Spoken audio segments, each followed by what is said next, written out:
ಗುರುಭ್ಯೋ ನಮಃ. ಎಲ್ಲರಿಗೂ ಬೆಳಗಿನ ಸುಪ್ರಭಾತ. ರಾವಣನ ಮುಂದೆ ಸೀತೆಯ ಗರ್ಜನ. ಶಕ್ಯಾಲೋಪಯಿತುಂ ನಾಹಂ ಐಶ್ವರ್ಯೇಣ ಧನೇನ ವಾ ಅನನ್ಯ ರಾಘವೇಣಾಹಂ ಭಾಸ್ಕರೇಣ ಯಥಾ ಪ್ರಭಾ. ಸೀತಾದೇವಿಯು ರಾವಣೇಶ್ವರನಿಗೆ ಹೇಳಿದ ಧೈರ್ಯದ ಮಾತುಗಳಿವು.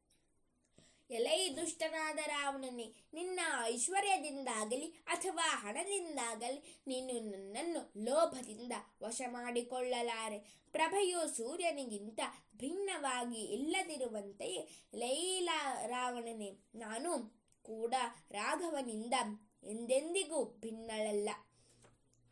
ಆಂಜನೇಯನು ಅಶೋಕವನದಲ್ಲಿ ಸೀತೆಯನ್ನು ಕಾಣುತ್ತಾ ಇದ್ದಾನೆ. ಮಧ್ಯರಾತ್ರಿಯ ಸಮಯದಲ್ಲಿ ಕಾಪಪೀಡಿತನಾದ ರಾವಣನು ಸೀತೆಯ ಹತ್ತಿರಕ್ಕೆ ಬಂದು ತನ್ನನ್ನು ವರಿಸುವಂತೆ ಪ್ರಾರ್ಥಿಸುತ್ತಾನೆ. ಅಂಗಲಾಚಿ ಬೇಡಿಕೊಳ್ಳುತ್ತಾನೆ, ಪೀಡಿಸುತ್ತಾನೆ, ಹೆದರಿಸಿ ಗದರಿಸುತ್ತಾನೆ.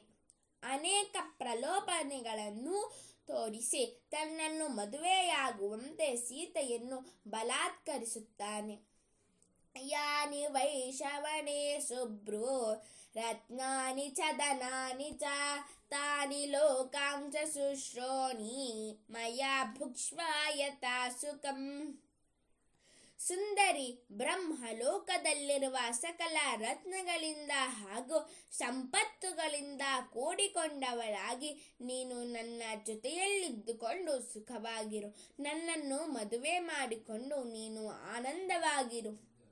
ಹೀಗೆಲ್ಲ ರಾವಣನು ಸೀತಾದೇವಿಗೆ ಅನೇಕ ರೀತಿಯಿಂದ ಪ್ರಲೋಭನೆಗಳನ್ನು ತೋರಿಸಿದರು. ಸೀತಾದೇವಿಯು ಆ ರಾವಣನನ್ನು ಹುಲ್ಲುಕಡ್ಡಿಗಿಂತಲೂ ಕೀಳಾಗಿ ಕಳಪೆಯಾಗಿ ಕಂಡು ಧೈರ್ಯವಾಗಿ ಈ ಮೇಲಿನ ಮಾತುಗಳನ್ನು ಆಡುತ್ತಾಳೆ. ತೃಣಮಂತರತ ಕೃತ್ವಾ ಪ್ರತ್ಯುವಾಚ ಶುಚಿಸ್ಮಿತ.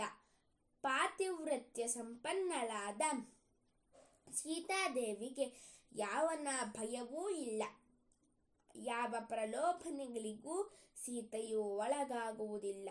ಪ್ರತಿವ್ರತ ಶಿರೋಮಣಿಯಾಗಿದ್ದರೂ ಅಂಥ ಹೆಂಗಸು ಯಾರಿಗೂ ಹೆದರಬೇಕಾಗಿಲ್ಲ. ಸೀತಾದೇವಿಯೇ ಇದಕ್ಕೆ ಜ್ವಲಂತ ಉದಾಹರಣೆ. ಭಾರತೀಯ ಸಂಸ್ಕೃತಿಯಲ್ಲಿ ಏಕಪತ್ನಿ ವ್ರತಕ್ಕೂ ಪಾತಿವ್ರತಕ್ಕೂ ಅತ್ಯಂತ ಹೆಚ್ಚಿನ ಸ್ಥಾನವನ್ನು ಕೊಟ್ಟಿರುತ್ತದೆ ಎಂಬುದನ್ನು ನಾವು ಮರೆಯಬಾರದು. ಸರ್ವೇ ಜನಾಃ ಸುಖಿನೋ ಭವಂತು, ಸಕಲ ಸನ್ಮಂಗಲಾನಿ ಭವಂತು, ಲೋಕಾಃ ಸಮಸ್ತಾಃ ಸುಖಿನೋ ಭವಂತು. ಧನ್ಯವಾದಾಃ.